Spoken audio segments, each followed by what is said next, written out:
Assalamualaikum warahmatullahi wabarakatuh. Alhamdulillah rabbil alamin. Hamdal hamidin, hamdal mustaghfirin, hamdal musallin, hamdat taibina ilaihi. Ashhadu an la ilaha illallah wa ashhadu anna Muhammadan abduhu wa rasuluh. Allahumma salli wa sallim wa barik ala sayyidina Muhammad wa ala alihi wa ashabihi wa li baitihi wa dhurriyyatihi jama'in wa ba'du. Allahumma inna nas'aluka khaira hadzal yawm wa khaira fihi wa ba'dahu wa na'udzu bika min syarri hadzal yawm wa syarri ma fihi wa syarri ba'dahu. Baik, Bapak Saudara yang makan Allah, alhamdulillah. Ini kok tiap bulan jadinya Pak ya? Ada pekan kelimanya ya? Nggak mau hilang deh, pekan kelima langsung ambil. Taib. Bulan lalu kita membahas tentang Nur Muhammad sallallahu alaihi wasallam. Kalau disimpulkan, kajian Nur Muhammad ini tidaklah bid'ah seperti yang disebutkan oleh orang-orang yang anti dengan ilmu ini. Justru itu salah satu cara mengenal nafs.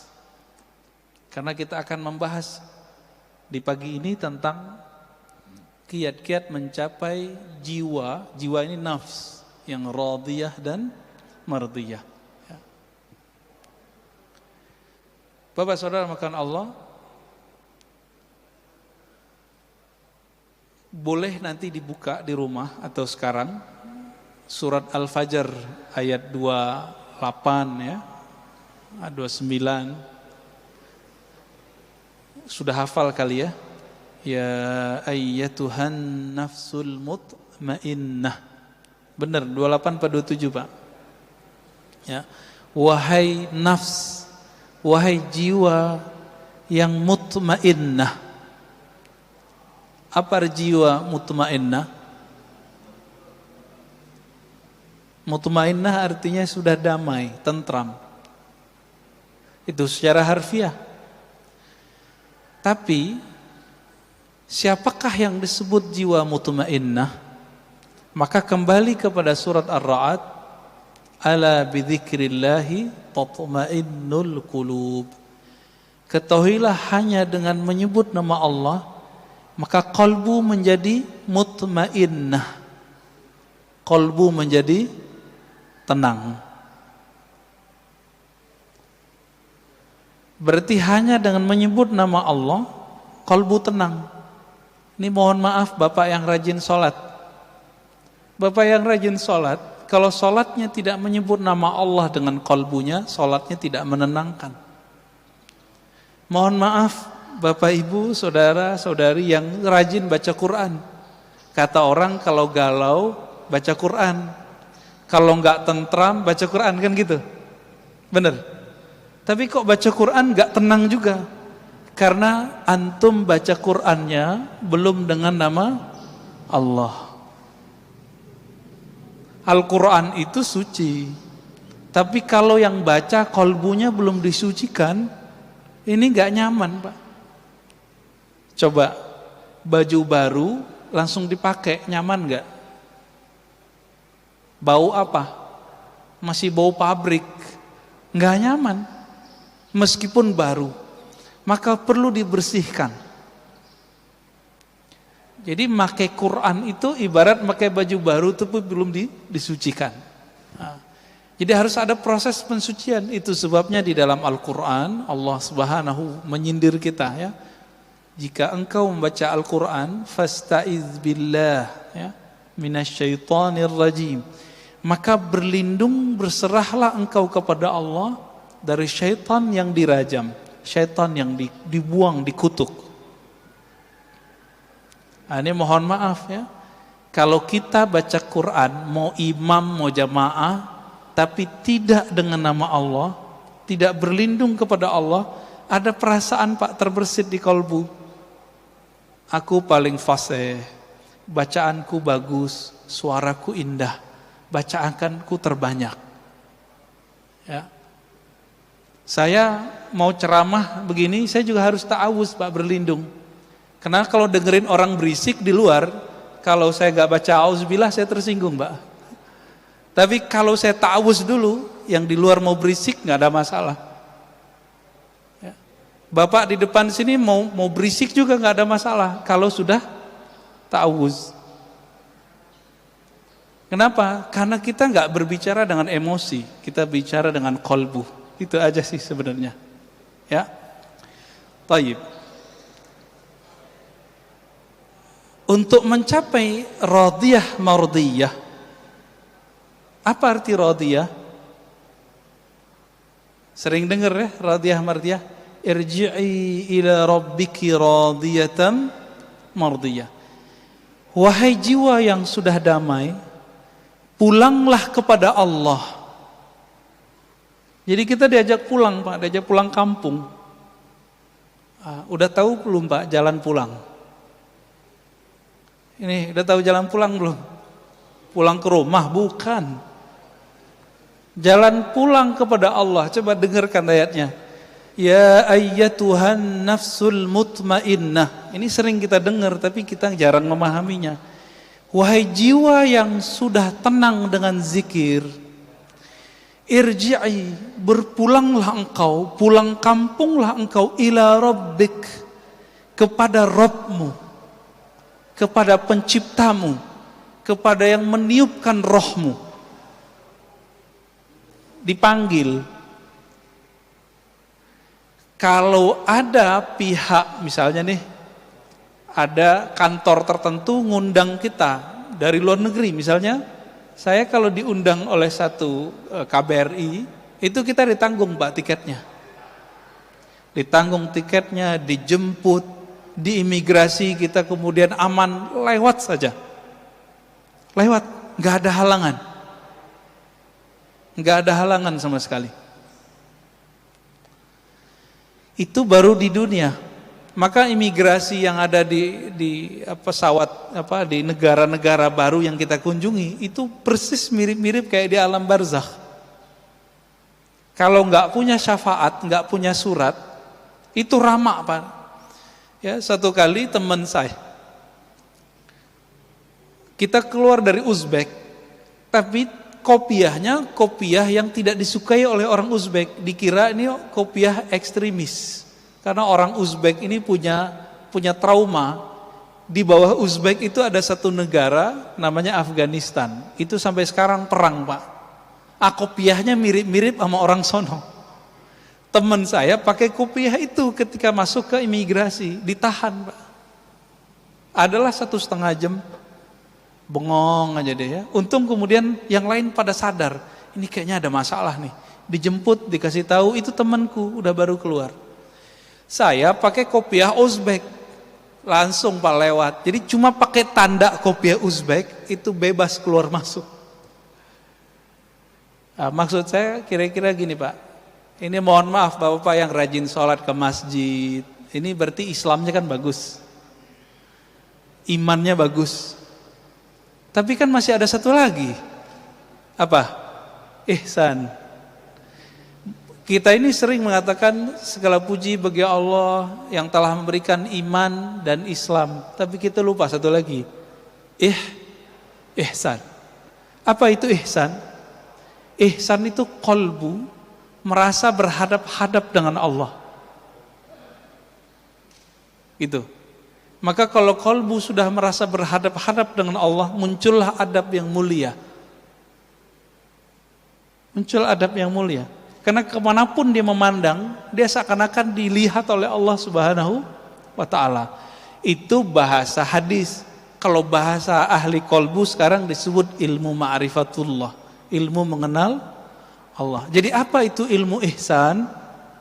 Ilmu ma'rifatullah, ilmu mengenal Allah Subhanahu wa ta'ala. Ilmu ini yang mau cari Pak. Ilmu ini kalau nambah terus, apa yang terjadi? Rohaninya naik. Rohaninya naik.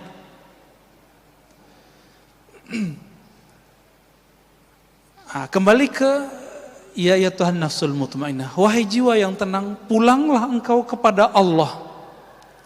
Berarti jiwa kita dipanggil mau pulang. Oleh karena itu Bapak saudara makan Allah, setelah orang meninggal itu bukan berarti masalah selesai. Bukan berarti masalah selesai. Ini kita loncat aja langsung ke surga ya. Di surga semua umat manusia mencari cara supaya naik pangkat. Kita mundur dulu ya, mahsyar aja deh. Lebih gampang mahsyar. Di padang mahsyar semua umat manusia mencari syafaat. Nanti di surga minta lagi. Ini kita yang paling gampang di padang mahsyar. Siapa yang mereka cari? Dicarilah Nabi Adam alaihissalam. Berharap namanya masuk ke dalam daftar yang diberi syafaat. Ternyata Nabiullah Adam tidak punya hak untuk memberi syafaat sampai dapat izin dari penghulu para nabi. Maka Nabi Adam bilang, coba tanya Nuh. Dia adalah Rasul pertama di bumi.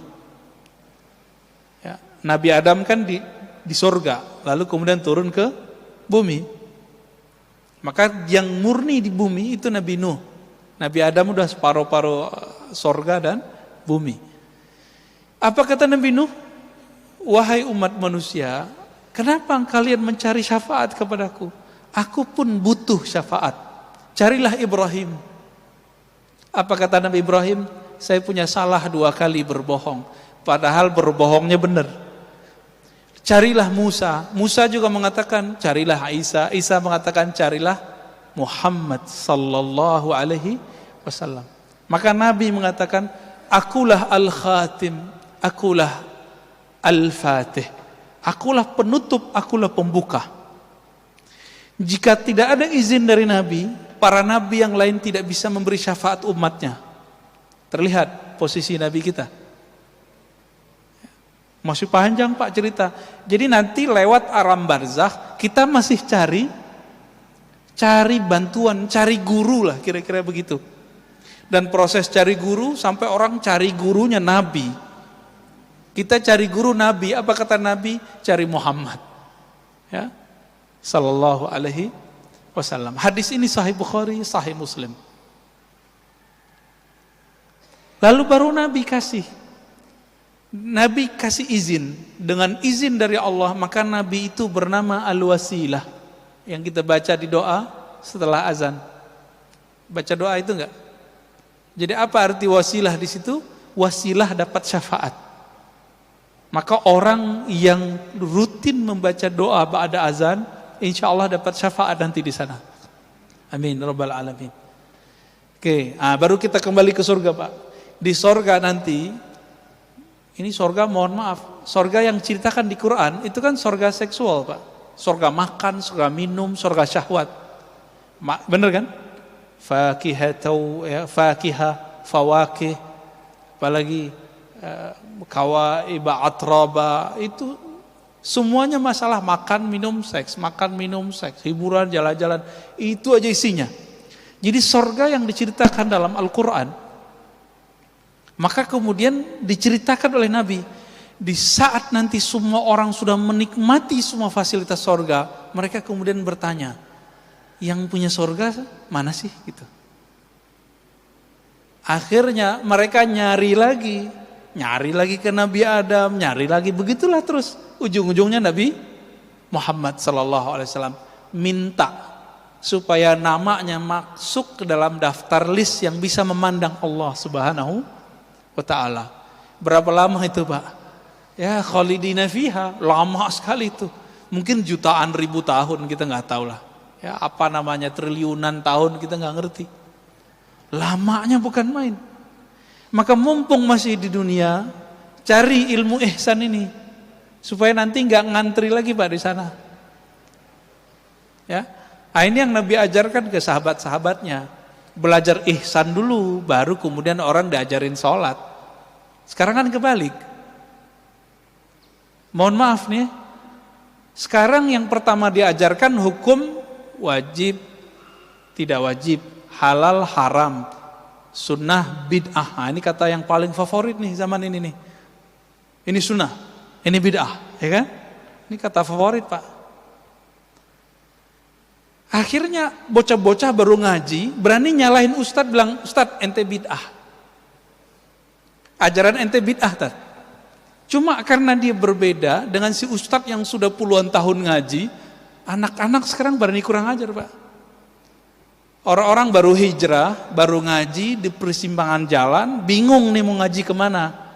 Karena pikirannya kemudian gak stabil, belum mutmainnah, setan bisikan, cari aja tuh mereka yang hitam putih, yang kalau jelasin hukumnya jelas, halal haram, sunnah bid'ah. Dia lupa bahwa ajaran Islam itu warna-warni. Ajaran Islam itu fleksibel, nggak boleh kemudian kita kenceng, nggak boleh. Nah, ini yang disebut bermakrifat dulu. Masih ingat ada seorang laki-laki, dia mohon maaf juga ya, menjima istrinya bulan puasa. Apa hukumnya? Bayar kafarah nggak? Bayar tebusan, tebusannya lumayan mahal, Pak. Ya. Lalu datang ke Nabi, "Ya Rasulullah, ini untuk makan sehari-harinya nggak ada." Lalu apa kata Nabi? "Kamu punya apa?" "Punya kurma." Jadi kurmanya dibagiin, kurmanya jadiin tebusan. Apa kata orang ini? "Ya Rasulullah, ini untuk makan anak istriku." Lalu apa kata Rasulullah? "Ya sudah, ente makan. Jadi kan kasih ke anak istrimu, itu jadi kafarah." Elastis, Pak. Kenapa orang hari ini kalau belajar hukum fikih itu langsung saklek? Karena nggak belajar makrifat dulu, nggak belajar ihsan dulu, langsung belajar Islam. Ini akibat kebalik belajarnya. Nggak belajar adab dulu sebelum belajar ilmu. Akhirnya ilmu nambah, sombong nambah. Bener gak nih? Ya, ilmu nambah, sombong nambah. Ilmu nambah, suuzon nambah. Ini jadi musibah hari ini, ya. Musibah di mana-mana. Karena hari ini orang cukup, Pak, nggak perlu ngaji. Maka saya, Bapak yang datang ke masjid hari ini saya sangat apresiasi. Orang sekarang cukup ngandalin ini. Bener gak? Ngapain ke masjid? Handphone aja gitu. Ini godaan hari ini, Pak. Maka kalau kita masih bisa mengunjungi majelis ilmu, kunjungi. Kan kita sudah ada protokolnya, apalagi yang ditakuti. Ajal di tangan Allah Subhanahu wa ta'ala. Ya. Ada orang udah hati-hati, mati juga. Coba lihat tukang sampah tuh, Pak.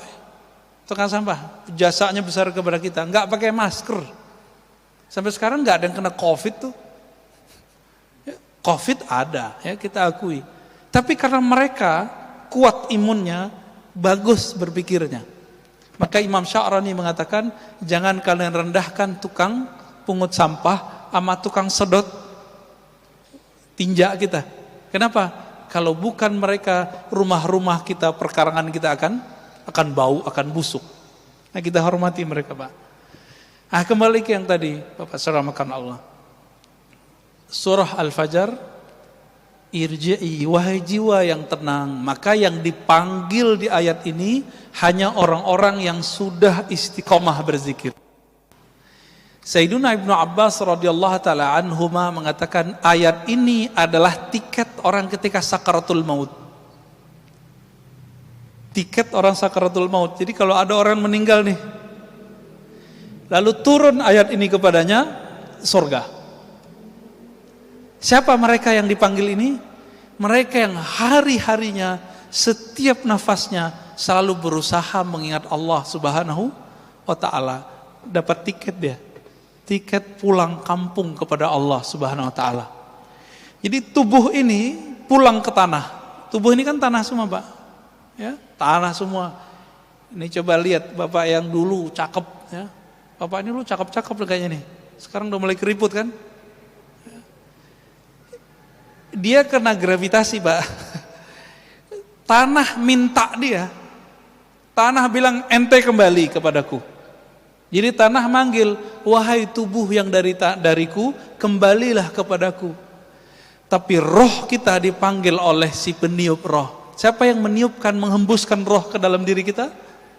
Allah. Maka Allah akan panggil, wahai roh yang aku hembuskan, kembalilah kepadaku. Kalau nggak tahu jalan pulang, gimana caranya? Dan jalan pulangnya adalah ma'rifatullah, mengenal Allah lalu zikir. Udah dua itu aja. Nggak punah dua perangkat ini, jadi kayak sayap. Satu ma'rifatullah, satu zikrullah. Punya dua sayap ini terbang kita Pak nanti. Nah, diteruskan oleh ayat itu. Kembalilah kepada Allah dengan dua makom. Radiyah, mardiyah. Nah, ini secara makom dari sisi Allah. Tapi dari sisi kita dibalik. Mardiyah dulu baru radiyah. Nah, tapi beberapa ulama kita tidak mempermasalahkan itu. Radiyah diartikan jiwamu ridha. Mardiyah jiwamu diridhoi. Saya kalau sudah ridho sama seseorang, dia mau buat salah aja nggak apa-apa kan? Ya kan? Kita kalau udah sayang sama anak kita lempar kita pakai ini Pak, mau kita balas ngelempar dia? Enggak kan? Ah, inilah makomnya Ahlul Badar. Ahlul Badar ya, yang 313 itu apa kata Allah? Ya, lewat lisan Nabi, i'malu ma syi'tum. Udah kamu buat apa yang kamu mau, Allah pasti ampuni. Maksudnya apa ini? Apakah ayat ini nyuruh mereka maksiat? Enggak. Karena nur di kolbunya sudah jadi ridha, radiyah, mardiyah, maka Ahlul Badar ini yang bisa mengalahkan orang-orang kafir ribuan, mereka cuma 313 orang, itu Allah kasih kebebasan karena mereka sudah selesai dengan nafsiyahnya. Yang bikin kita durhaka kan nafsiyah ini Pak, jiwa. Jiwa ini bikin kita durhaka, hawa nafsu. Hawa nafsunya udah tunduk dengan ruhnya. Maka kata Allah, sekarang kamu buat apa yang kamu suka. Kalaupun mereka terjebak maksiat, pasti kembali. Siapa contoh sahabatnya? Nuaiman. Pada dengar? Nuaiman itu dia perannya dua, ya. Pemabuk tapi suka bikin lucu.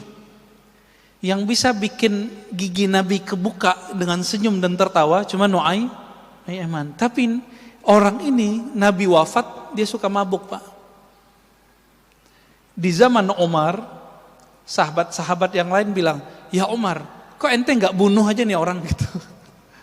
Ya, di satu riwayat dikatakan, "Hei Umar, kenapa kamu nggak mengutuk orang ini?" Apa jawab Umar? "La, fa innallaha yuhibbuhu." Ya. Ya, di riwayat lain, fa innahu yuhibbullaha wa rasulah. Fa innahu yuhibbullaha wa rasulah. Ya. Dia ini cinta Allah dan Rasulnya, ya. Atau Allah dan Rasul cinta dia gitu. Inilah doanya Abul Hasan Syadzili, guru dari gurunya Imam Notailah pengarang Hikam. Di sini ada kajian kitab Al-Hikam, Pak? Belum ya? Pengarang kitab Al-Hikam punya guru namanya Al-Mursi.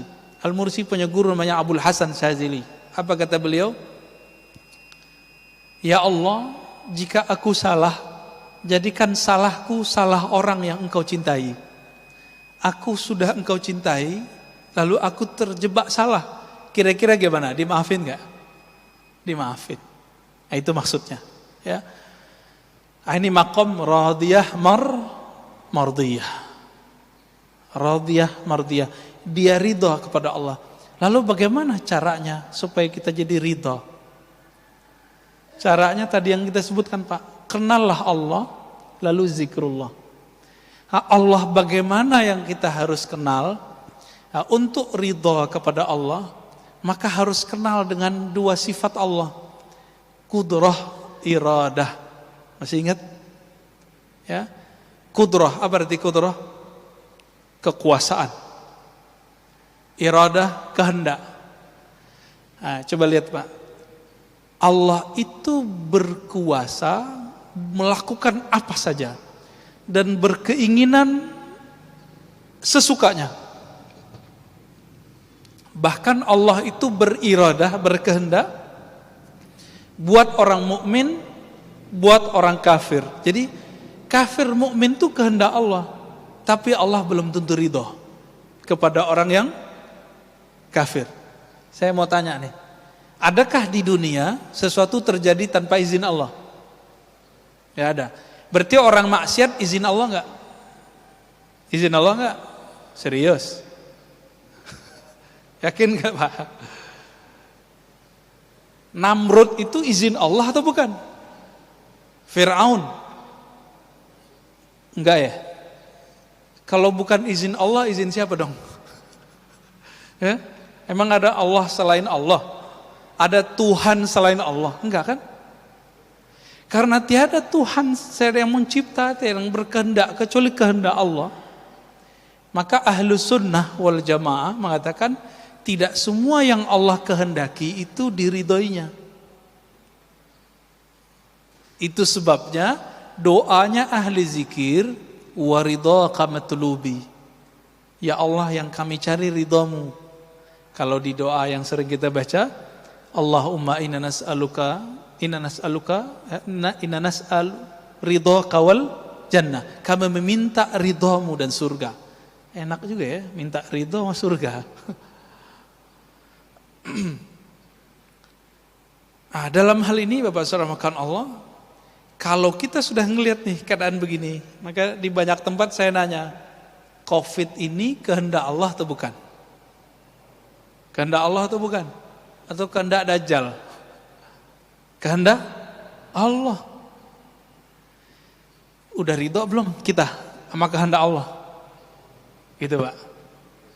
Banyak sekarang teman kita, mungkin keluarga Bapak Ibu di PHK. Ada yang usahanya stop. Ada yang bangkrut, ada yang gak bisa bangkit. Ridho gak? Itu masalahnya. Ya. Selama ini hidup enak, sukses, bisa nabung. Masa cuma dengan setahun ini, terus kemudian mengatakan Allah tidak adil? Ya, berarti pikiran dia gak adil. Ya. Ini contoh nih Pak, ada orang buat baik sama kita, atau kita buat baik, saya buat baik ke Bapak deh, 20 tahun. Tahun ke-21, saya gak bisa buat baik. Kemampuan saya berkurang. Bapak mau bilang apa?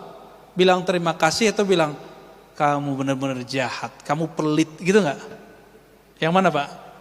Terima kasih udah bantu selama ini, gitu kan seharusnya.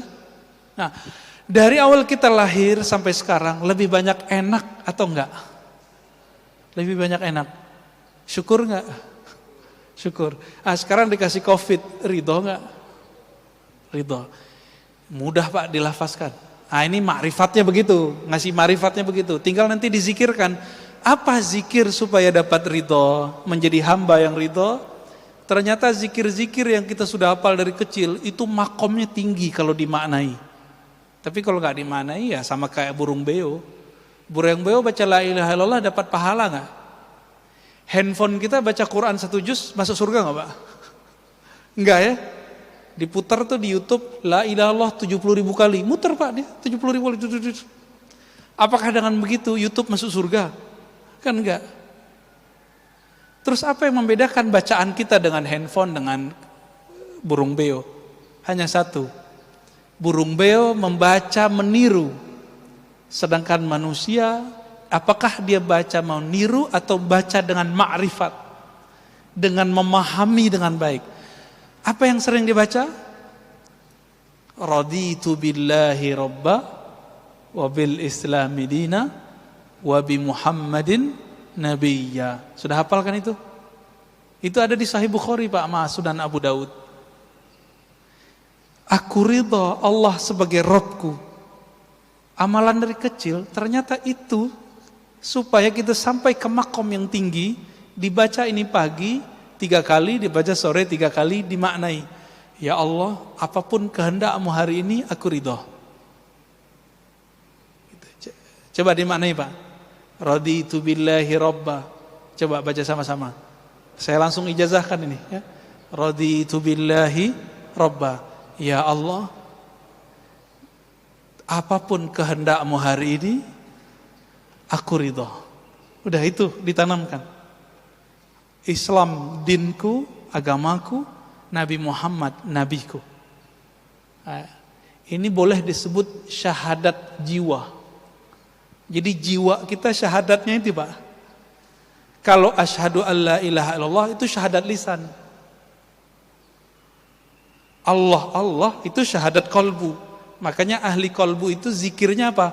Allah di kolbunya, bukan pakai lisan itu. Jadi kalau Bapak ngelihat ada orang zikir Allah Allah dengan kolbu, itu syahadatnya kolbu. Kenapa? Ala bidzikrillah tatmainnul qulub. Hanya dengan zikrillah. Coba terjemahkan secara harfiah. Zikri menyebut Allah Allah, menyebut nama Allah. Perintahnya jelas. Surat At-Taghabun, surat Al-Muzammil ya. Wazkurisma rabbik. Sebutlah nama Rabbmu. Siapa nama Rabb kita? Siapa Pak nama Tuhan kita? Allah. Nah, udah diamalin belum zikir ini? Ini zikir diturunkan perintahnya surat kedua setelah Iqra. Ini kan ulama ahli tafsir berbeda pendapat. Surat kedua itu Al-Muddathir atau Al-Muzammil. Menurut saya berdasarkan penelitian kita lebih kuat Al-Muzammil. Ya, walaupun nanti ada riwayat lain yang menyebutkan Al-Muddathir. Di ayat ke-8 Allah berfirman di Al-Muzammil, ya, wazkurisma rabbik. Sebutlah nama Rabbmu. Siapa nama Rabbmu tadi? Allah. Nah, maka ini ada talqinnya, Pak. Memindahkan nama Allah dari lisan masuk ke kolbu. Itu tekniknya disebut dengan teknik talqin. Apa arti talqin? Bimbingan zikir dari lisan masuk ke dalam kolbu. Kenapa ini penting? Suatu kali Nabi bersabda, Innallaha harrama 'alan nar, ya. Sesungguhnya neraka Allah haramkan terhadap orang-orang yang membaca la ilaha illallah min qalbihi aw nafsihi, dari dalam kolbunya atau jiwanya. Gitu. Maka kalau kita enggak dapat zikir kolbu ini, saya khawatir Bapak meninggal, ya begitu-gitu aja ntar. Ya. Islam imannya bagus, ya orang soleh lah. Tapi nanti nggak puas Pak. Di alam barzakh itu nggak puas. Jadi jangan dikira nanti Bapak di alam barzakh itu langsung tidur, enggak. Di alam barzakh pun masih nengok-nengok. Gimana ya supaya saya makomnya tambah tinggi? Ini dalilnya ada. Coba buka misalnya kisah Isra Mi'raj Nabi Muhammad sallallahu alaihi wasallam. Nabi Muhammad ketika Mi'raj Isra, apa kata beliau?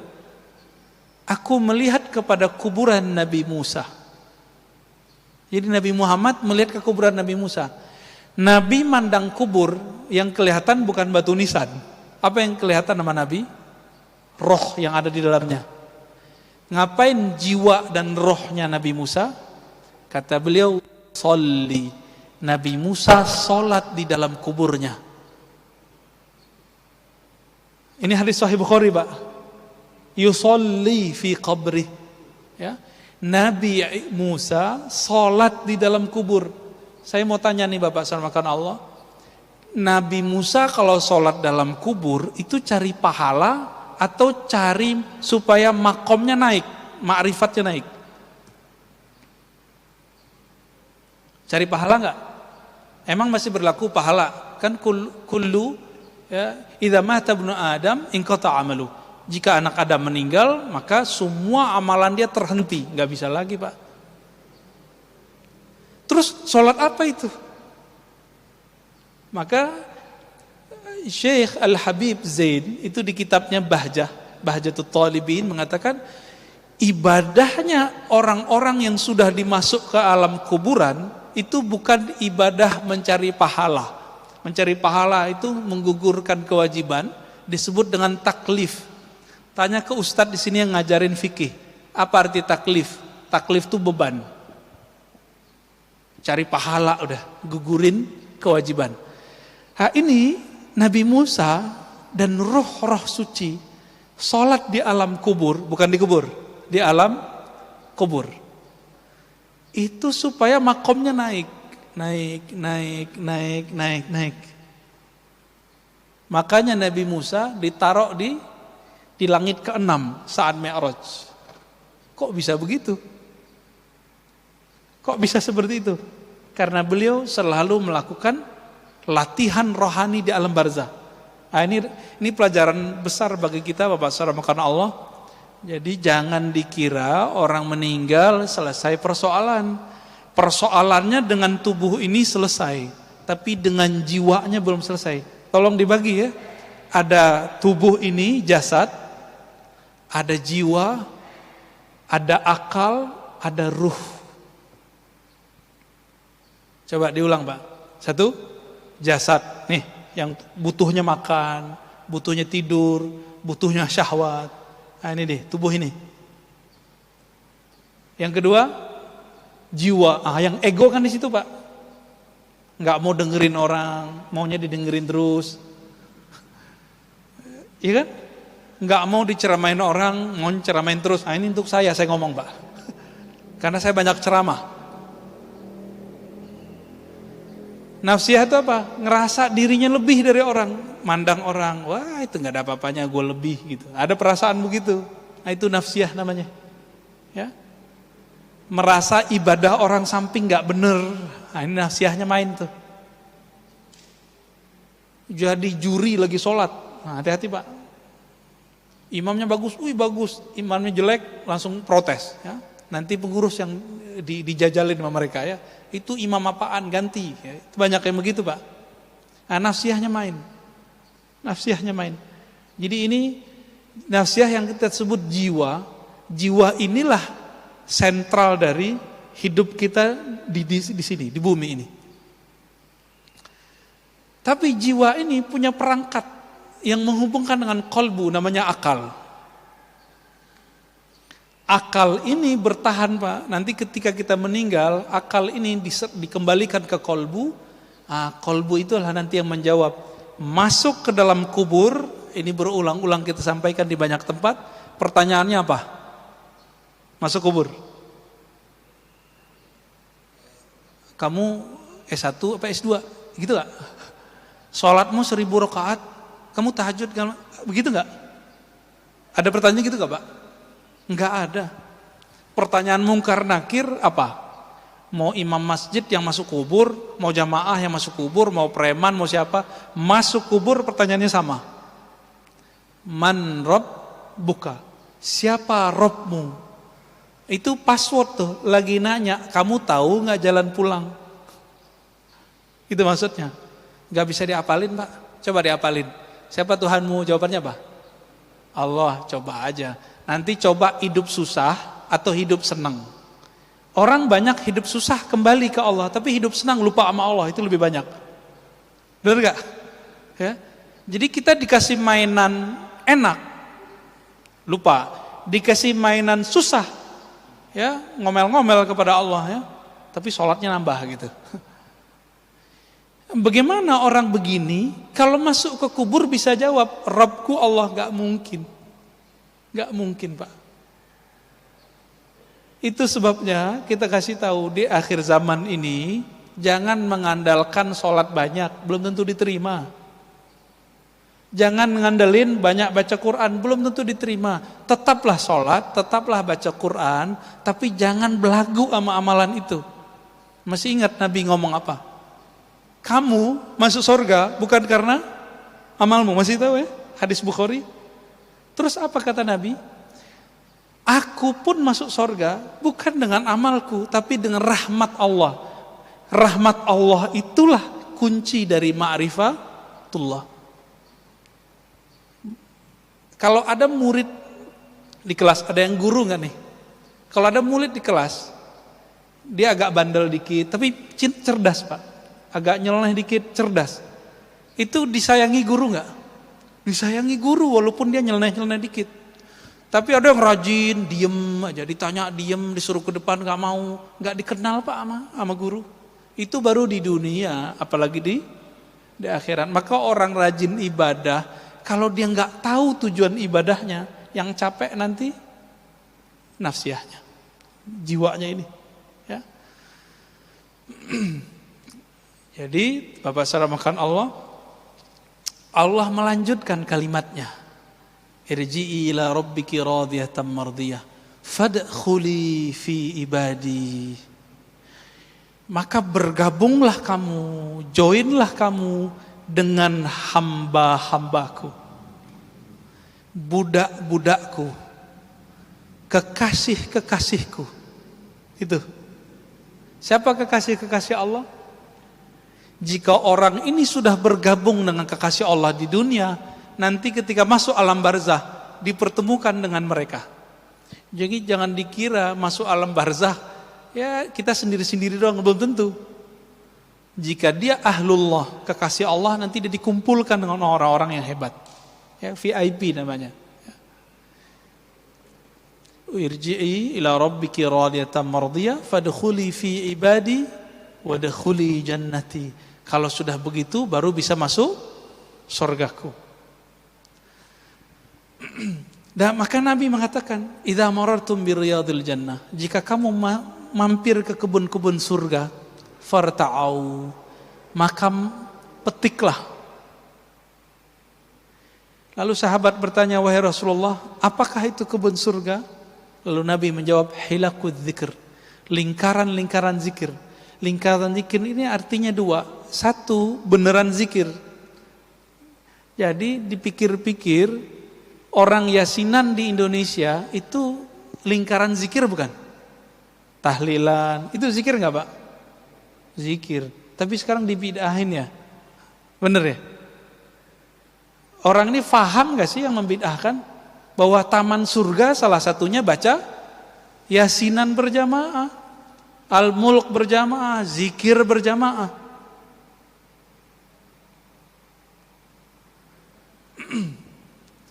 Bapak kalau lagi begini nih, ini kan pengajian, kita lagi di share ilmu sama guru kita misalnya, siapapun gurunya, masuk waktu syuruk, itu milih dengerin kajian apa sholat?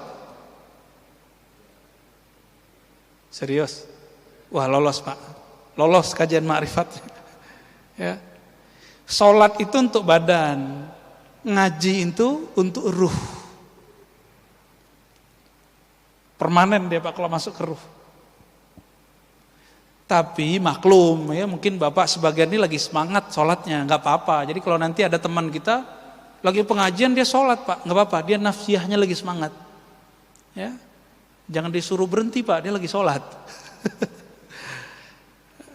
Satu kali Imam Malik diceritakan oleh Imam Ghazali dalam kitab Ihya.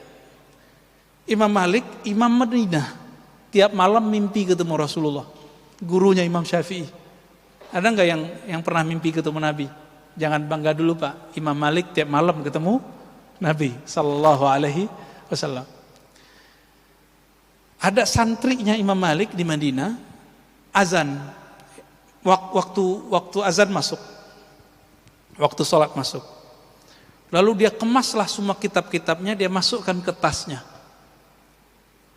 Imam Malik nanya, wahai santriku, kamu hendak kemana? Apa jawaban santri? Azan al-muazzin. Bukankah telah azan, wahai Tuan Guru? Emang kenapa kalau azan, kata Imam Malik? Ya kita sholat dulu, kata si santri ini. Lalu Imam Malik meluruskan, wahai santriku, apa hukumnya sholat jamaah? Oh, sholat jamaah hukumnya sunnah muakkadah atau mustahab atau mandub, dianjurkan. Lalu Imam Malik lagi nanya, apa hukumnya belajar? Dia bilang, oh wajib. Kalau ketemu dua waktu ini kamu pilih mana? Pilih mana Pak? Belajar atau ibadah? Nah, makanya saya salut sama jemaah tabligh tuh ya. Kalau ada majelis mereka doang itu sayangnya ya. Ini jemaah tabligh kita kasih tahu juga. Kalau ente khuruj di satu masjid buat pengajian, ikutin dong. Jangan pengajian ente doang yang diikuti ya. Nah, ini nasihat buat kita juga ya. Ini beberapa nih nggak dikasih arahan oleh jadi sebelum berangkat tuh ada dikasih bayan namanya. Kadang-kadang nggak dikasih tahu adab-adab ini. Ya. Akhirnya giliran dia buat pengajian ya kita diajak-ajak ya. Tapi giliran kita pengajian dia nggak mau ya, kemana kayak itu. Nah, ini cuma satu kasus Pak ya, oknum. Kebanyakan jemaah tabligh saya lihat bagus ya. Kalau ada majelis Mereka seharusnya tahiyatul masjid, masuk masjid. Enggak. Mereka baca istighfar, baca zikir, langsung duduk. Mengganti sholat tahiyatul masjid. Nah, ini adabnya benar ini. Jadi kita melihat mereka melakukan itu ya. Berdasarkan ini semua Bapak Saudara makan Allah, untuk menjadikan jiwa kita menjadi tenang, dari mutmainnah meningkat menjadi radiyah, radiyah menjadi mardiyah, maka caranya adalah mengenal Allah yang disebut. Maka berzikirlah dan kenalilah siapa yang kita sebut-sebut namanya. Nanti akan naik rohaninya. Itu satu. Yang kedua, irji'i ila rabbiki radiyatan mardiyah ya wadkhuli fi ibadi. Sebelum kita gabung di sana, maka bergabunglah dengan taman-taman surga di sini. Ini perlu kerendahan hati, Pak. Untuk mendengarkan orang ceramah, ngajar, butuh kerendahan hati enggak? Butuh ya. Saya harus membuang dulu pintar saya, baru saya mau dengar orang. Gitu. Kalau enggak akan bisa. Maka ini kabar baik buat kita semua, Bapak yang mau mendengar kajian kita, berarti memang udah ditaruh dulu nih ya. Tapi mohon maaf Pak ya, jangan melihat pakaian. Kalau pakai begini, pakai kopiah, terus didengar. Siapa tahu nanti ada kalam-kalam hikmah munculnya dari sopir angkot, siapa tahu. Dari sopir Grab bisa jadi. Ya. Dari orang yang jual-jualan gerobak. Jadi hikmah itu enggak hanya di sini. Kadang-kadang hikmah ada di luar sana. Udah masuk. Kira-kira itu Bapak Saudara Allah, sederhana sebenarnya. Ini kita sudah pangkas. Tadinya kan ada nafs amarah, jiwa amarah, bukan amarah emosi. Amarah itu artinya ngajak kepada yang buruk-buruk. Naik lawamah, suka menyesal ya. Melakukan satu nyesel, itu udah bagus. Kalau yang amarah ini psikopat. Lawamah salah nyesel. Yang ketiga mulhamah, mut-mutan, kadang baik, kadang buruk, kadang soleh, kadang enggak. Kalau majelisnya orang-orang baik, dia baik. Kalau komplotan orang jahat, dia jahat. Ini namanya mulhamah. Orang ini hanya bisa dinaikkan dari level mulhamah ke mutmainnah dengan belajar kepada mursyid, guru yang ahli kolbu. Kalau enggak bisa. Enggak bisa lewat YouTube. Enggak bisa lewat pengajian umum begini, enggak bisa. Dia harus punya dokter rohani yang menghantarkan dia dari penyakit mulhamah menjadi jiwa yang sehat bernama mutmainnah. Nanti dikasih tuh sama gurunya, ya, amalkan zikir ini, ngaji sifat ini, belajar nama Allah ini. Nanti akan bertahap. Mirip kayak orang sekolah, mirip kayak kita datang ke dokter. Baru kemudian radiyah mardiyah. Tadi kita pangkas langsung ke mutmainnah. Ya, zaman sekarang harus diringkes, Pak. Langsung aja deh ke mutmainnah. Baik, silakan kalau ada yang mau didiskusikan, tafadhal.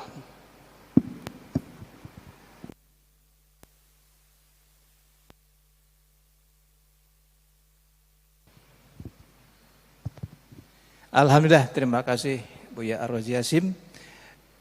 Demikian pemaparan tausiah dari guru kita, dan mungkin saya ringkas ya, dari pemaparan.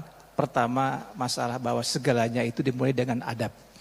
Ya, adab mengaji, bagaimana kita bisa mendengarkan tausiah yang berkualitas ini dapat menyerap ke dalam diri kita dan mempengaruhi perilaku kita selanjutnya. Kemudian bahwa segalanya ini semuanya adalah atas izin Allah apa yang terjadi. Ma'asaba min musibatin illa biiznillah. Semuanya menimpa kita dengan izin dari Allah Subhanahu wa taala, tinggal mana yang diridhoi ataupun yang tidak diridhoi oleh Allah Subhanahu wa taala. Dan untuk mencapai makrifat tadi yang dibeberkan oleh Buya, bahwa tentunya kita harus melalui tahapan-tahapan. Di antaranya adalah thariqat melalui syariat yang telah kita pelajari, dan kemudian juga kita mengetahui bagaimana hakikatnya, sehingga penjiwaannya bagaimana, sehingga kita mendapatkan apa yang betul-betul kita lakukan. Bukan merupakan suatu hanya memperbanyak kualitas, tapi juga bagaimana tidak hanya memperbanyak kuantitas, tapi juga kualitas amalan-amalan kita. dan semoga kita bisa belajar dari apa yang diberikan oleh Buya Ar-Raji Hasyim ini. Selanjutnya saya berikan pertanyaan kepada bapak-bapak jamaah ataupun ibu-ibu yang ingin minta penjelasan selanjutnya. Dipersilakan, dari siapa dulu? Baik, mohon maaf nanti. Tolong.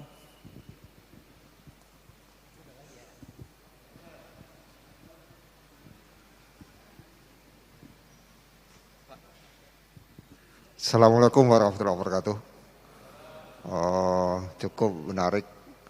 Tadi ada Islam, iman dan ihsan. Cara menumbuhkan ihsan dan menjaganya di diri kita itu gimana Ustaz? Kita kan tahu nih ihsan itu tahu. Saya pribadi tahu ihsan itu, tapi cara menjaganya, menumbuhkannya gimana? Karena hati kita itu kalau ada satu titik hitam, mungkin sekarang hati saya sudah hitam semua itu. Terima kasih Ustaz itu. Assalamualaikum warahmatullahi wabarakatuh. Assalamualaikum warahmatullahi wabarakatuh. Langsung aja ya, langsung. Kalau dulu nulis aja diajarin guru, dari TK kita belajar baru kelas 4 bisa nulis, ya kan? Maka untuk ihsan, masa nggak punya guru, Pak? Sholat itu disebut al-Islam. Bapak umur berapa bisa sholat nggak nyikut temen? Ya, umur berapa sholat udah nggak nyikut temen, udah nggak canda-canda sholatnya. Diajarin dari sebelum SD, SMP aja masih main-main Pak, anak-anak sholat. Lama loh, itu baru sholat fisik. Udah ada gurunya, udah ada contohnya, udah diancam segala macam pakai rotan. Masih saja sholatnya nggak bener. Kira-kira kalau ingin belajar kerohanian, ihsan, masa nggak punya guru? Dan itu nggak cukup dengan pengajian seperti ini. Ini pengajian umum Pak, sama kayak dokter umum. Bapak perlu punya guru rohani yang pakar ihsan. Ini kan orang banyak ingin memperbaiki kolbunya, tapi dapat guru akidah. Guru akidah ngomongnya apa? Benar, salah, sesat, tidak sesat. Akhirnya ini orang ngaji suka nyesat, sesat, liberal, syiah, nuduh orang kerjanya. Ada satu lagi ketemu ahli fikih, pengen meluruskan kolbu, tapi yang terjadi apa? Ini nggak sunnah, ini bid'ah, ini sunnah, ini nggak bid'ah. Terjebak, ini persimpangan jalan. Dia harus nyari guru yang tepat yang bisa mengobati ini. Ini yang disebut dengan mursyid. Maka Bapak cari mursyid rohani. Kalau dalam ilmu al-Islam disebut faqih, mufti. Dalam ilmu akidah disebut dengan ahli tauhid atau ahlul kalam. Kalau dalam ilmu ihsan disebut mursyid, pembimbing rohani. Mursyid dari kata irsyad, ya, guide kolbu. Coba kalau nggak punya guide kolbu Pak, jadi Lia Eden ntar sama Ahmad Musodek, ya. Ahmad Musodek dia melakukan itu tapi nggak pakai guru. Dia baca buku, dia amalin sendiri. Apa yang terjadi? Sekarang orang Betawi dapat nabi baru, Ahmad Musodek. Silakan temukan gurunya Pak, pakai istikharah. Kita menikah aja pakai istikharah, ya, itu padahal pasangan fisik. Masa mau jalan jauh, melewati, menembus dunia akhirat nggak pakai guru? Ini mustahil. Silakan temukan guru Pak, mumpung masih ada hayat, ya. Silakan, tafadhal.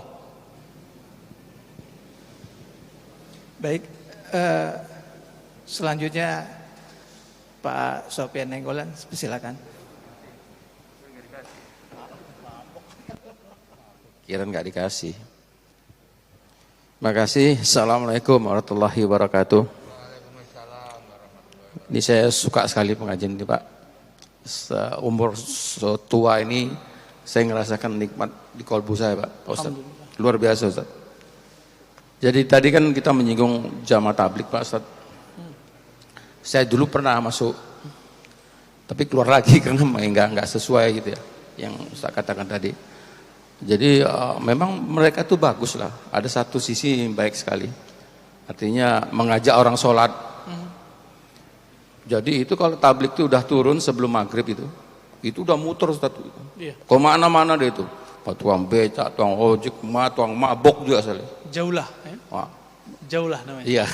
Ya. Tapi ada satu sisi, bahkan pernah ribut itu yang saya lihat alami, pas ke tukang mabok, itu berkelahi itu. Si tukang mabok bilang, kamu sholat aja, katanya. Kan urusan kamu sama Tuhan kamu, katanya. Ini ambil hikmah aja, pertanyaan saya nanti, ini nih. Ada satu orang, ini karyawan saya sendiri, ya cukup lama juga lah, mungkin ada 5 tahun. Itu saya udah capek Ustaz, nyuruh sholatnya. Udah ancaman segala macam, dia tetap aja enggak. Contoh udah saya kasih, tetap aja enggak sholat. Itu pertanyaannya tadi, tablik dengan orang yang susah disuruh sholat itu. Nah, itu pencerahannya seperti apa Ustaz? Ya, Makasih. Assalamualaikum warahmatullahi wabarakatuh. Assalamualaikum warahmatullahi wabarakatuh. Ya, jemaah tabligh atau jamaatul dakwah ini didirikan oleh ahli hadis, ahli qalbu, namanya Maulana Ilyas Al-Kandahlawi. Siapa Pak? Maulana Ilyas Al-Kandahlawi, ahli hadis dari India Pakistan. Dulu belum ada Pakistan saat itu ya. Beliau ini ahli hadis, tapi dia lihat ahli hadis sibuk sama kitab doang. Beliau juga ahli tarekat, tarekatnya Naqsyabandiyah, Qadiriyah, Khistiyah. Tapi dia lihat para sufi sibuk merenung sendiri, ya, sibuk dengan diri sendiri. Maka kegalauannya ini membuat dia inspirasi, saya harus mulai dakwah kecil-kecilan.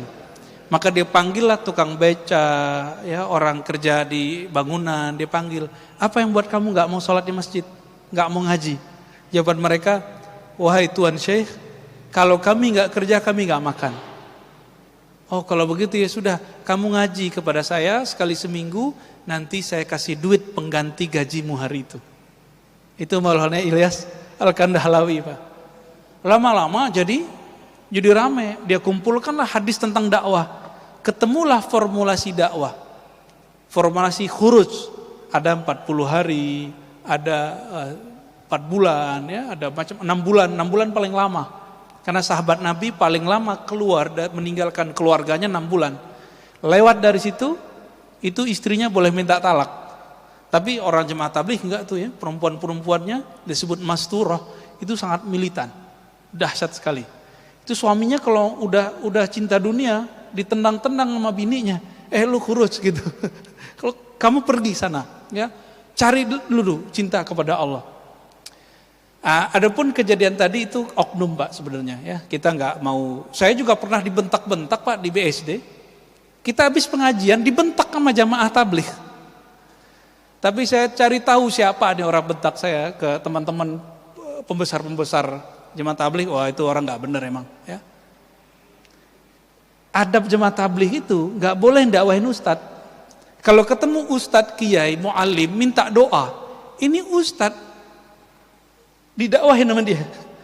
Cuma karena dia lama di luar negeri, ya gitu. Dia di luar negeri mending ngaji. Orang dagang kok di luar negeri, pinter Arab dikit nipu orang ya. Dikira dia ulama. Emang kalau bisa bahasa Arab doang jadi ulama? Abu Jahal, Abu Lahab ulama dong. Ya, dia lahir udah Arab Pak. Ini kalau ada orang diajak sholat nggak mau gitu ya, apa masalahnya nih? Kalau ada orang diajak sholat nggak mau, diajak sholat nggak mau, jangan-jangan salah si yang ngajak Pak. Kita salahin kita aja Pak. Kita kembali ke kisah Sayyidina Ali dan Muaz. Apa kata Nabi? Ya Ali, pergilah kamu berdakwah ke ahli kitab yang ada di Yaman ya, selatannya Arab. Lalu Nabi mengatakan, ud'uhum ilallah, ajaklah mereka mengenal ma'rifatullah, mengenal Allah. Lalu di kalimat pertengahannya, fa'idha arafu, fa'idha arafuhu atau arafullah, apabila mereka telah bermakrifat mengenal Allah, maka ajarkan mereka sholat.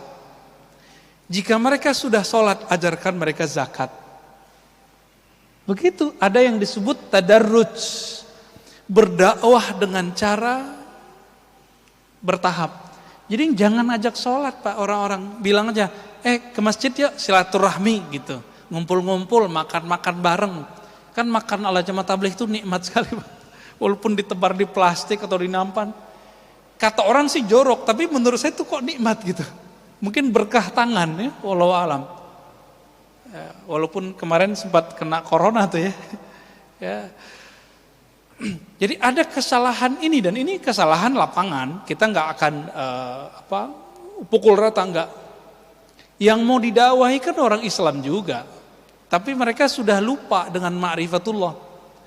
Nah itu sebabnya di beberapa perempuan yang nanya, Ustadz, yang nanya roknya pendek, rambutnya Masya Allah, ya cantik lah Pak. Dia nanya, dia datang pengajian kita nanya, Ustadz pakai jilbab wajib nggak tuh? Kan repot Pak mau jawab, kalau saya bilang iya, takut dia langsung kabur. Saya bilang enggak, takut saya dosa, tidak menyampaikan amanah. Tapi saya yakin dia sudah tahu kok hukumnya jilbab. Apa jawaban kita? Diplomatis. Kita bilang, kamu kenali dulu yang nyuruh pakai jilbab, baru kamu nanya hukum jilbab. Maksudnya apa? Belajar dulu tentang Allah. Nanti kalau sudah belajar tentang Allah, gak perlu saya yang suruh pakai jilbab. Nanti Allah sendiri yang membisikkan ke dalam kolbumu supaya kamu permanen pakai jilbab. Benar, sebagian mereka berjilbab bagus hari ini. Tapi kalau kita takutin, yang gak pakai jilbab, neraka ente gitu. Ya salam, kabur dia Pak. Dan Indonesia ini kan ajaib. Di mal-mal banyak pekerja-pekerja gak pakai jilbab. Tapi ketika jam sholat sebelum Covid ini rame Pak. Keluar-keluar bajunya Masya Allah. Mereka masih sholat. Nah, apa yang kemudian kita akan dakwahi? Dakwahi, kenalkan mereka kepada Allah Subhanahu wa ta'ala. Jangan main hukum dulu. Jangan main fikih. Mainlah ilmu kolbu. Ilmu adab main di situ. Nah, ini pesan untuk diri kita sendiri, saya, Bapak, termasuk sahabat-sahabat kita Jamaatut Tabligh ya, sama. Nah, ini untuk kita sebenarnya, bukan untuk mereka. Taib. Khalas? Baik, ada pertanyaan lagi, cuman nanti akan saya sampaikan, akan saya berikan. Cuman ini dari melalui YouTube via channel An-Nabawi TV ada pertanyaan. Nanti mungkin bisa gabung dengan pertanyaan Bapak ya. Dari Tatik Rumini, beliau bertanya, amalan apa yang bisa membantu ruh agar naik makomnya? Itu dulu Pak, jangan jawab dulu Pak Ustadz ya. Pak, tadi saya sudah lumuskan ya, amalan jasad, sholat, zikir, baca Quran. Oke? Sholat, zikir, baca Quran. Amalannya nafs jiwa, itu adalah melemahkan jiwa. Gimana caranya? Puasa, kurangin tidur, kurangi emosi, kurangi nafsu ngomong. Nah, saya ini kan banyak ngomong nih. Saya harus punya waktu Pak mendengarkan orang dan diem. Kalau enggak, ini bisa mental juga ini. Bahaya juga ini mulut ini. Amalannya kolbu adalah menyebut-nyebut nama Allah. Maka amalan kolbu dia harus nyebut Allah, Rahman, Rahim. Ya. Ambillah Asmaul Husna, pelajari kepada ahlinya, nanti dikasih Pak zikir-zikirnya. Naik sendiri Pak kolbunya. Amalannya ruh hanya memandang dan merasakan Allah Subhanahu wa ta'ala. Allah itu dekat apa jauh? Dekat apa jauh? Allah mengatakan apa? Inni qarib, aku sangat-sangat dekat. Tapi terasa enggak? Kenapa tidak terasa? Karena ruh ini dipenjarakan oleh kolbu, kolbu dipenjarakan oleh nafs, nafs oleh tubuh ini. Lengkap Pak. Jadi benarlah Nabi mengatakan, ini dunia, ini penjara bagi orang yang percaya kepada Allah. Ya, sijnul mu'min. Jadi gimana supaya ruh kita bisa meningkat, bukan dengan banyak sholat. Sholat tetap 5 waktu kita jaga, ruhnya harus menemukan ilmunya. Maka ruh ini senangnya ngaji, belajar. Ini kabar gembira nih Pak. Bapak yang tahan duduk dari tadi, itu ruhnya nyaman itu. Ruhnya lagi gembira itu. Yang disebut taman-taman surga. Nanti ada zikiran, ada ratibul haddad. Bapak tahan nih duduk, itu kolbunya nyaman itu, walaupun pegel-pegel kakinya Pak. Rasakan aja di kolbu itu nyaman ya. Kalau puasa, di hari puasa rasanya kayaknya awal-awal gelisah. Tapi kalau sudah biasa gimana? Ada yang bening-bening lewat pun kita nggak. Kalau lagi puasa, bener gak? Tapi nanti kalau udah buka, buka semua. Jadi jangan salah kasih gizi yang 4 ini jangan salah ya. Nafs dengan akal ini nyambung ya. Akal itu senangnya debat, diskusi, hati-hati. Jangan terlalu overdosis. Baik, kira-kira begitu. Ya. Assalamualaikum warahmatullahi wabarakatuh. Waalaikumsalam warahmatullahi wabarakatuh. Pertanyaan saya seperti tadi yang disampaikan sama Pak Kiai, bahwa kita hidup ini harus punya guru, terutama guru rohani. Ya. Yang menjadi pertanyaan saya, seberapa pentingnya guru rohani itu dengan guru jasmani atau guru hakikat yang kamil mukamil? Ya. Itu, terima kasih. Assalamualaikum warahmatullahi wabarakatuh. Assalamualaikum. Guru di sekolah gunanya biar dapat ijazah, dapat kerja, hidup nggak susah di bumi, benar nggak? Ya, makanya mohon maaf nih bapak-bapak nih, saya banyak mohon maafnya pagi ini nih. Kita ini nyekolahin anak niatnya nggak bener. Nak sekolah tinggi-tinggi biar kamu nanti dapat kerjaan, itu udah nggak bener udah. Ya, tapi emang begitu kan kebanyakan. Sekolah tinggi-tinggi biar nanti nggak susah-susah cari kerja. Berarti sekolahnya bukan karena Allah, tapi karena pengen cari makan. Belajarnya, ilmunya bukan untuk yang maha alim, tapi belajarnya untuk cari makan. Makanya nanti jadi koruptor ya. Itu akibat doktrin begitu tuh. Ya, ada kesepakatan nilep. Ya, sekarang kan lagi rame lobster kan. Ya, apa itu masalahnya? Itu masalah doktrin dari kecil Pak. Jadi bukan disalahkan dia jadi menteri, enggak. Itu masalah sudah numpuk dari lama. Udah lama itu numpuk. Nah ini harus di reset ini, harus di delete semua ini, di restore ulang.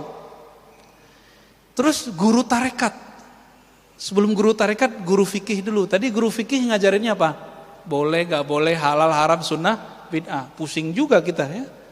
Mau ini nggak boleh, itu nggak boleh. Di fikih kan banyak aliran. Kalau bapak ketemu aliran yang agak kenceng-kenceng dikit ya, bapak punya jenggot nggak Pak? Nggak punya, ahli bid'ah. Ya, karena kata ustadz sebelah, memotong jenggot itu dosa besar Pak. Kan repot. Ya, sarungnya jingkrang nggak? Timnya nggak pada jingkrang nih ya. Apa kata sebelah? Masuk neraka ente. Tuh, gampang banget kan masuk neraka. Ini wilayah penampilan dimasukkan ke bab akidah. Tuh dahsyat sekali kalau nggak belajar ilmu ruh. Mursyid tarekat itu kebanyakan masuknya di nafsiyah. Makanya disuruh puasa banyak-banyak ya, mahar ya kan. Tapi ada tarekat yang sudah masuk ke kolbu dan ruh. Wah ini orang kalau udah masuk ke ilmu kolbu dan ruh, zikirnya jadi ringan. Cari mursyid kolbu, bukan mursyid nafsiyah. Mursyid kolbu ngasih zikir terasa melegakan kolbu. Tapi kalau mursyid nafs ngasih zikir beban Pak rasanya. Bapak nanti silakan lihat mursyidnya. Yang Bapak sebut tadi kamil, mukamil itu kan klaim aja kamil mukamil ya. Yang kamil mukamil kan Rasulullah sallallahu alaihi wasallam. Lalu pewaris Rasulullah. Yang Nabi wariskan itu apa? Ini kita ulang ya, ini kajian bulan lalu ini. Ulama pewaris para nabi. Hadis bukan? Al ulama warasatul anbiya. Nabi mewariskan ke ulama. Ulama dapat warisan dari nabi. Apa yang diwariskan? Nubuat. Tapi kan gak ada nabi lagi setelah Rasulullah. Berarti nubuatnya dapat, tapi pangkat jadi nabinya nggak dapat. Gitu. Apa makna nubuat? Imam Al-Hakim At-Tirmizi dalam kitab Khatmul Auliya mengatakan an-nubuwah itu al-ilmu billah. Ilmu mengenal Allah dengan cara musyahadah dan mukasyafah. Jadi rasa memandang Allah Subhanahu wa taala, bukan lagi pakai dalil-dalil yang tertulis, tapi sudah mulai dalil ruh, dalil qalbu. Maka mursyid juga banyak tingkatannya, Pak. Ada mursyid nafsiyah, kebanyakan mursyid tarekat di sini. Ada yang level qalbu. Yang level qalbu udah mulai jadi wali dia udah, ya. Ada yang sudah sampai ruh. Ini yang disebut pewaris-pewaris hakiki Rasulullah Sallallahu Alaihi Wasallam, dan mereka kebanyakan tersembunyi, ya. Maka benarlah kata orang-orang dulu, ya, al-masyhur bi barakatil mastur. Ulama-ulama yang terkenal sekarang dengan tarekat, dengan zikir, ma'rifat, itu mereka nggak terkenal kecuali karena ada punya guru, punya teman, punya doa yang mendoakan, yang mengajar dia, itu nggak terkenal, dianya terkenal, ya. Itu terjadi, ya. Jadi orang masyhur karena doa yang mastur, yang tersembunyi. Jadi kita nggak boleh lupa dari cangkangnya. Siapa tahu Bapak hidup enak hari ini karena doa orang-orang terdahulu, atau doa kakek-kakek terdahulu. Alhamdulillah ini mengalir di dalam darah kita, doa-doa mereka, ya.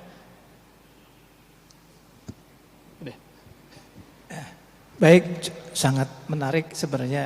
Cuma kita sepakati dulu ya, kayaknya emang ini jamaah juga tidak beringsut, kayaknya tetap kayaknya terkesima dan banyak pertanyaan yang ingin disampaikan. Atau kita sepakati dulu sampai pukul berapa, 6:30 ya? Ya. Atau mungkin lewat lebih. Tergantung kesediaan Bu ya. Bagaimana? Siap. Baik, ada pertanyaan? Baik, Pak Hilmi.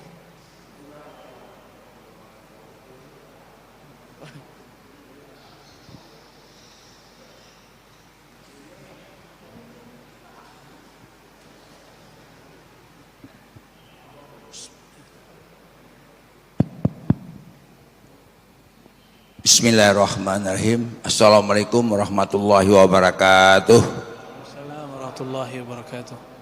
Ini pengajian kalbu ini luar biasa nih. Kenapa? Karena yang bertanya banyak. Berarti menarik. Belum tentu, Pak. Menarik untuk dipelajarin. Dan juga ulasan dari protokol cukup luar biasa juga ini. Saya tidak membicarakan masalah kalbu karena udah baca oleh abang saya, Bang Sopian tadi, kalbu ya. Saya ingin mempertanyakan tadi Ustadz, kalau saya tidak salah, membicarakan doa selesai azan. Mungkin bapak-bapak juga lupa juga sih. Kalau saya sih alhamdulillah hafal juga, tapi saya sangat yakin masih banyak teman-teman saya, anak-anak saya belum hafal betul dengan doa selesai azan. Yakin, saya yakin. Soalnya kenapa? Begitu azan selesai, mereka udah sholat sunat. Sedangkan membaca doa itu minimal 2 menit ataupun. Jadi panjang doanya loh Pak, tapi udah cepat, udah sholat. Berarti dia tidak baca dengan sempurna doa sholat azan tadi. Ustadz bilang syafaat Rasulullah SAW sangat luar biasa di situ. Kalau nggak baca itu, kayaknya nggak bagus nih kayaknya Pak Ustadz ya. Itu pertama. Kedua, tadi Ustadz menyinggung masalah azan telah tiba. Waktu sholat telah tiba, berarti kan Pak ya, azan. Tapi kita masih taklim. Imam Malik bilang, mau ngapain lo berkemas-kemas? Azan kan sudah sholat. Sedang sekarang kita taklim. Sebentar lagi sebenarnya waktu tulunya udah mau habis ini, kalau saya belum. Jadi ya, 2 pertanyaan inilah yang mohon penjelasan sejelas-jelasnya. Sekian, terima kasih. Assalamualaikum warahmatullahi wabarakatuh. Ya. Pak siapa Pak? Haji Halim Pak. Abdullah. Oke, Pak Abdullah ya. Bagus Pak, semangat sekali. Tapi doa setelah azan itu ada banyak versi. Saya mencoba husnuzon kalau bapak-bapak ini buru-buru. Jangan-jangan pakai yang ekspres. Ya. Jangan-jangan Pak pakai ekspres. Karena yang ekspres itu doa yang tadi, raditu billahi robba wa bil islami dina wa bi Muhammadin nabi wa rasulah. 10 detik beres, Pak. Jangan-jangan dia pakai doa itu. Namun yang lengkapnya, Allahumma rabba hadhihi da'wati tammah wa salatil qa'imah ati sayyidina Muhammadan al-wasilata wal fadilah wa ba'athu maqaman mahmudan alladhi wa'adtah. Titik Pak di situ. Adapun tambahan innaka la tukhliful mi'ad dari ulama, boleh dibaca boleh tidak. Yang sunnahnya ditambahin, ini baru tahu ya. Raditu billahi rabba wa bil islami dina wa bi Muhammadin nabi. 6 menit Pak. Enggak sih, enggak nyampe. Jadi kalau ada yang buru-buru bacanya raditu billahi rabba, husnuzan aja Pak ya, siapa tahu. Atau jangan-jangan dia enggak hafal. Yang enggak hafal cukup ulangi bacaan muazin. Allahu akbar kita ulang. Kalau lagi taklim, Bapak nih guru ngaji ini. Di madrasah di mana orang azan di luar. Boleh nggak kita lanjut ngaji? Boleh. Nanti selesai jeda kita ulang semua kalimat azan. Allahu akbar, Allahu akbar. Asyhadu an la ilaha illallah. Boleh Pak. Ini saya saksikan sendiri guru kami Dr. Aiman Syawwa, orang Suria, begitu juga murid-murid Syekh Yasin Al-Fadani, begitu juga murid-murid Sidi Abdullah Ghumari. Itu kalau lagi ngajar ada azan, dia lanjutin dulu. Udah selesai jeda baru dia baca ulang tuh. Menjawab si muazin. Tapi disebut dengan kodoan, karena ada adaan itu membaca saat muazin membaca. Kalau ini kodoan itu boleh, ya, itu boleh, biar dapat faedahnya. Dan Bapak perlu tahu orang yang mengamalkan ini setiap saat dijamin nanti dalam kuburnya enak. Nanti di padang mahsyar orang semua tenggelam dalam lautan manusia, dia nongol sendiri Pak. Ini yang disebut dalam hadis. Para muazin, begitu juga orang-orang yang bersaksi ke muazin ini, kalau dihadiskan muazinnya doang, termasuk yang menjawab azan. Lehernya panjang. Maknanya adalah ketika semua orang tenggelam dengan keringatnya, susahnya, berdarah, dia nongol sendiri pada atas. Nggak percaya nanti meninggal aja dulu Pak. Kira-kira begitu. Ya, jangan meninggal dulu Pak ya. Ma'rifatullahnya belum beres. Gimana nih? Baik, ada pertanyaan atau dicukupkan dulu ya? Soalnya tadi bicara dengan Buya bahwa beliau ini belum tidur. Nggak apa-apa Pak. Karena beliau ini kan ada badal mengajar di kalender masalah ma'rifat dengan mengaji kitab Al-Hikam karya Ibnu Athaillah As-Sajiliyah. Ya. Jadi insya Allah mudah-mudahan nanti di lain waktu, cuma kebetulan bulan depan beliau ini Desember belum ada jadwal. Insya Allah tahun depan Januari atau Februari ada. Ya, bisa dia Pak Buya ya. Baik. Demikian yang kita bisa serap dari ilmu yang sangat luar biasa bagi saya dan juga kita semua. Semoga apa yang beliau sampaikan menjadi pencerahan buat kita semua dan juga keberkahan buat majelis taklim ini. Amin. Baik yang di dalam ruangan maupun yang menonton lewat online ya. Jadi kalau ingin misalkan kurang puas ingin mengulang menyimaknya silakan buka channel YouTube An-Nabawi TV dan juga jangan lupa like dan subscribe serta kalau bisa juga diinformasikan kepada banyak teman-teman supaya bukankah kalau misalkan kita memberikan kebaikan, kemudian disebarkan, orang menyebarkan lagi, kebaikannya akan kembali kepada kita tanpa mengurangi orang yang menyebarkan kebaikan itu sendiri. Baik, itu yang bisa saya sampaikan. Dan sebagaimana tadi dikatakan oleh Buya bahwa untuk mentatmainal qulub, bahwa kita harus banyak berzikir. Dan untuk momen sekarang ini, setelah tausiah, kita akan mendengarkan dan mengikuti zikir yang akan dibawakan oleh Ustadz Ismail Budiman. Baik, terima kasih Pak Kiai. Ya. Assalamualaikum warahmatullahi wabarakatuh. Assalamualaikum. Demikian dari saya Bapak Ibu Saudara makan Allah. Saya tutup dengan baca salawat. Allahumma salli ala Sayyidina Muhammad وعلى آله وأصحابه ولبيته وذريته أجمعين. ربنا آتنا في الدنيا حسنة وفي الآخرة حسنة وقنا عذاب النار. السلام عليكم ورحمة الله وبركاته.